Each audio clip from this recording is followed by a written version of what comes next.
8월 18일 새벽 예배를 시작하겠습니다. 사도신경으로 우리의 신앙을 고백하시겠습니다. 나는 전능하신 아버지 하나님 천지의 창조주를 믿습니다. 나는 그의 유일하신 아들 우리 주 예수 그리스도를 믿습니다. 그는 성령으로 잉태되어 동정녀 마리아에게서 나시고 본디오 빌라도에게 고난을 받아 십자가에 못 박혀 죽으시고 장사된 지 사흘 만에 죽은 자 가운데서 다시 살아나셨으며 하늘에 오르시어 전능하신 아버지 하나님 우편에 앉아 계시다가 거기로부터 살아있는 자와 죽은 자를 심판하러 오십니다.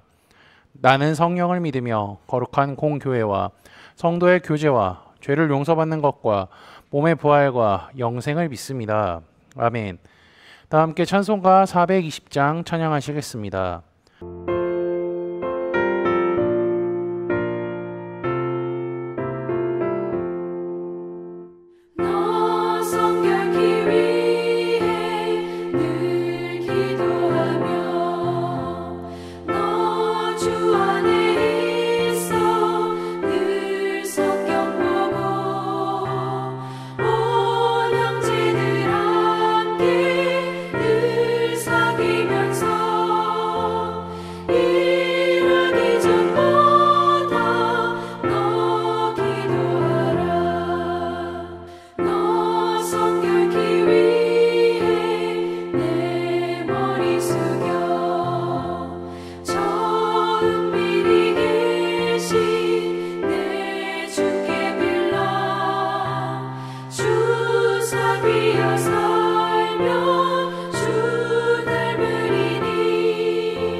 오늘 우리 공동체의 성경 읽기 본문은 여호수아 20장입니다. 그중 1절에서 19절까지를 읽고 말씀을 나누도록 하겠습니다.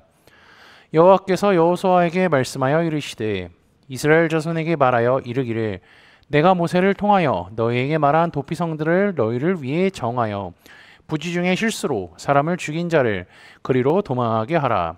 이는 너희를 위해 피해 보복자를 피할 곳이니라. 이 성읍들 중에 하나에 도피하는 자는 그 성읍에 들어가는 문 어귀에 서서 그 성읍의 장로들의 귀에 자기의 사건을 말할 것이요 그들은 그를 성읍에 받아들여 한 곳을 주어 자기들 중에 거주하게 하고 피해 보복자가 그의 뒤를 따라온다 할지라도 그들은 그 살인자를 그의 손에 내주지 말지니 이는 본래 미워함이 없이 부지 중에 그의 이웃을 죽였음이라. 그 살인자는 회중 앞에 서서 재판을 받기까지 또는 그 당시 대제사장이 죽기까지 그 성읍에 거주하다가 그 후에 그 살인자는 그 성읍 곧 자기가 도망하여 나온 자기 성읍 자기 집으로 돌아갈지니라 하라 하시니라.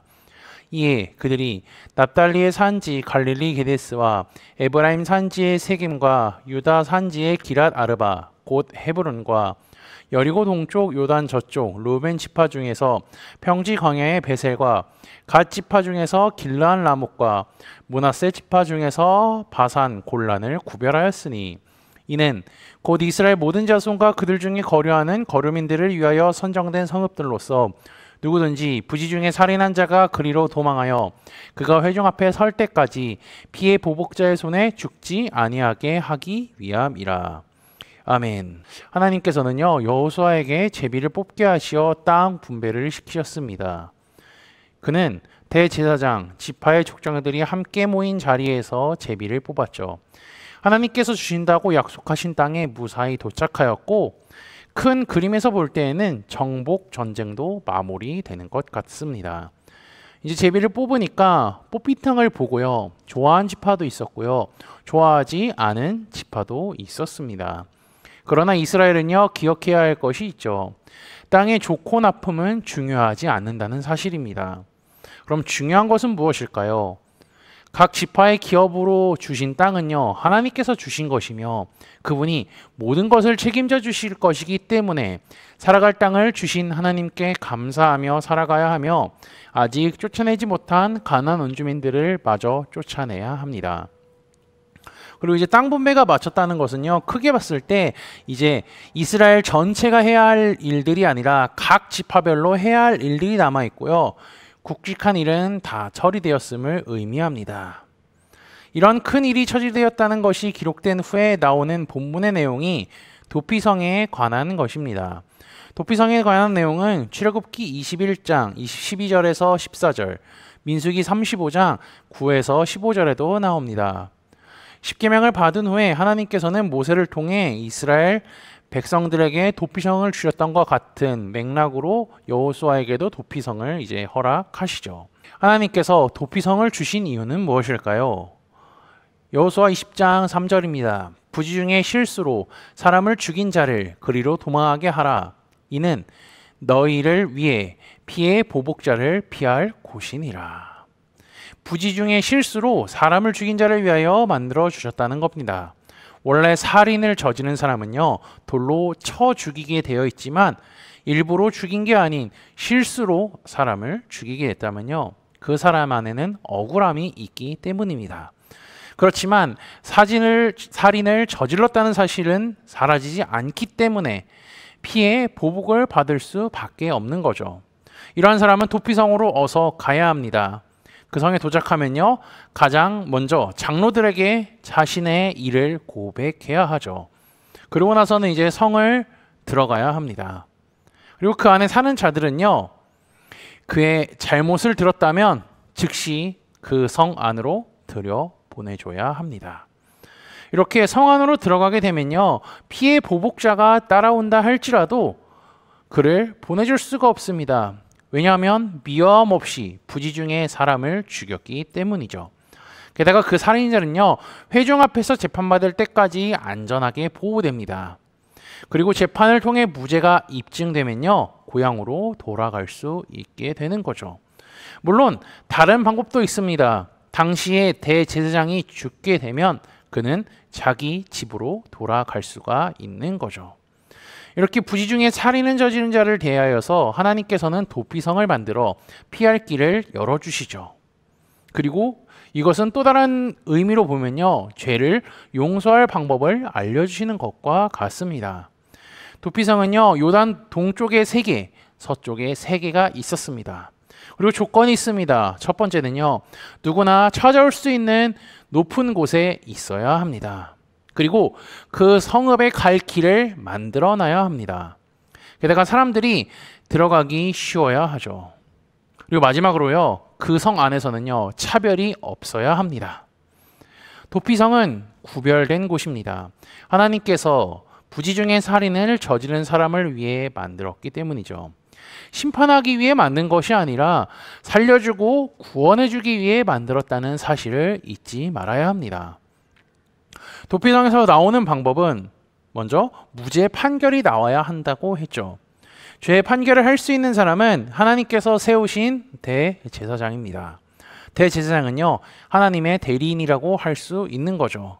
그리고 한 가지 방법이 더 있다고 했죠. 그것은 당시의 대제사장이 죽는 것입니다. 대제사장이 죽어야 도피성에서 나올 수 있다는 사실을요, 신약시대의 히브리서 저자는 예수님을 말씀하며 이렇게 이야기합니다. 그러므로 우리에게 큰 대제사장이 계시니 승천하신 이 곧 하나님의 아들 예수시라. 우리가 믿는 도리를 굳게 잡을지어다. 예수님이 대제사장이라고 이야기합니다. 이것은요, 대제사장이신 예수님께서 나의 죄를 대신해 십자가에 달려 죽으심으로 말미암아 죄의 사함을 얻게 되었다는 것을 구약 성경의 제사장을 통해서 하나님께서 예표해 주신 거라고 할 수가 있는 것입니다. 구약 시대에 저지른 살인은요, 무조건 사형입니다. 하지만 부지 중에 살인을 저지른 자를 위해 하나님은 도피성을 주셨습니다. 이것을 우리에게 적용하면요, 죄인인 우리는 하나님께 심판을 받고 벌을 받고 죽을 수밖에 없지만 도피성이신 예수 그리스도를 우리에게 주심으로 인해 구원의 길을 열어주셨다는 사실입니다. 죄로부터 구원받을 수 있는 길은 다른 것이 아니라 오직 예수 그리스도밖에 없음을 기억해야 합니다. 그리고 늘 그분의 품 안에 거하시기를 주님의 이름으로 축복합니다. 그리고 7절에서 9절은요, 도피성의 위치와 이름에 대해 말하고 있는데 이것도 기쁜 뜻이 있습니다. 그것의 이름을 하나씩 살펴보면 예수님의 성품을 보여주는 것과 같습니다. 게데스는 거룩, 세김은 안전함, 헤브론은 교제, 베셀은 신성, 길르한 라못은 영광, 골라는 즐거움이라는 뜻이죠. 예수님은 거룩합니다. 그리고 그분 품에 안아 있으면 안전하죠. 게다가 예수님은요, 우리와 늘 교제하기를 원하시는 분입니다. 그뿐 아니라 그분은 거룩하고 신성한 분이죠. 그리고 그 예수님은요, 우리의 찬양과 경배 그리고 영광을 받으시기에 합당하신 분입니다. 예수님께서 여호수아 시대에는 도피성을 만들어서 구원의 길을 열어주셨다면 우리들에게는 예수 그리스도를 통하여서 죄로부터 구원할 길을 열어주셨다고 할 수 있죠. 죄를 지은 사람은요, 예수님께 그 죄를 아뢰고 그분 품 안에 들어오면 안전합니다. 예수님께서는 나의 죄를 대신해서 십자가에 달려 돌아가셨다는 그 사실을 믿으면 된다고 말씀하셨죠. 예수 그리스도를 구원자로 믿는 자들은 주님의 부활도 믿고요, 다시 오실 주님을 소망하며 살아가는 사람들입니다. 하나님께서 이스라엘 백성들에게 도피성을 주신 이유를 생각하고 우리를 위해 도피성이신 예수 그리스도를 보내주신 하나님께 감사하며 승리하는 하루 되시기를 주님의 이름으로 축복합니다. 다 함께 찬송가 421장 찬양하시겠습니다.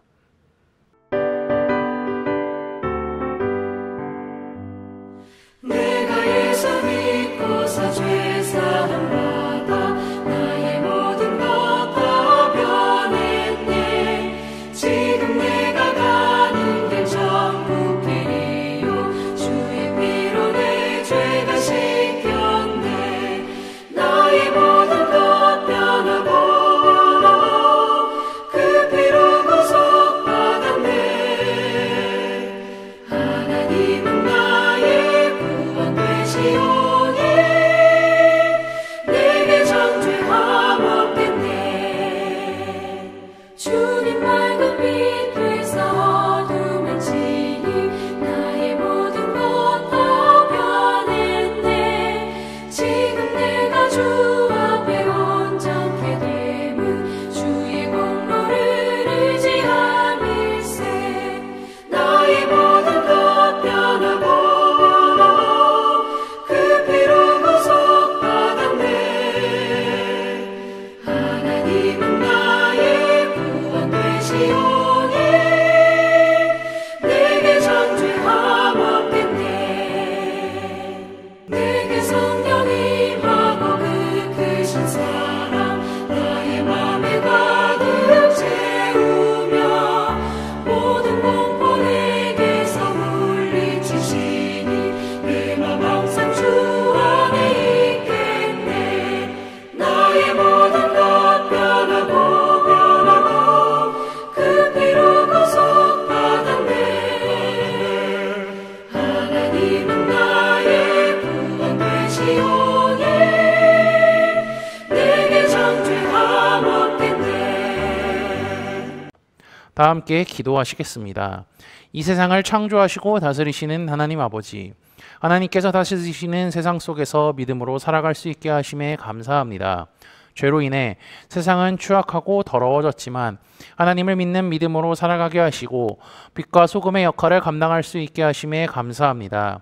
날이 갈수록 세상은 믿음을 지키기 어려워지지만 약속의 말씀을 이루실 하나님을 굳게 믿으며 흔들리지 않는 믿음으로 살아가게 인도하여 주옵소서. 하나님께서는 부지 중에 살인한 자를 위하여 도피성을 만들어 주셨습니다. 그곳에 가서 고백하고 문을 통과하면 안전하다고 하셨고 심판까지 보호하신다 하셨습니다. 게다가 당시 대제사장이 죽으면 집으로 돌아갈 수 있게끔 또 길을 열어주셨습니다. 하나님께서는 대제사장이신 예수님을 이 땅에 보내사 죄를 처리해 주셨습니다. 그분께서 십자가에 달려 돌아가심으로 말미암아 인간의 죄가 처리되었음을 잊지 않게 하옵소서. 아울러 나의 죄를 위해 독생자 예수님을 보내주신 하나님의 사랑에 감사하며 구원의 길은 오직 예수님께만 있음을 믿으며 살아가게 인도하여 주옵소서. 지난주 말씀을 기억하며 기도합니다. 하나님께서는 세상을 심판하심으로 인해 승리하실 것을 말씀을 통해 깨닫게 하시니 감사합니다. 죄로 인해 추악하고 더러워졌을 뿐 아니라 하나님의 이름을 모독하는 세상을 하나님께서 심판하신다 말씀하셨으니 죄로 인해 세상에 물들어가 살아가는 것이 아닌 하나님의 약속의 말씀을 기억하고 믿어 구원의 길을 걸어가는 코너스톤 형제자매들이 되도록 인도하여 주옵소서. 예수 그리스도의 이름으로 기도합니다. 아멘. 이 시간 합심으로 기도할 제목들을 나눕니다. 먼저 성부, 성자, 성령, 삼위 하나님을 묵상하며 경배하는 삶을 살도록 기도하시고 회개와 경건한 삶을 살도록 기도하시기 바랍니다.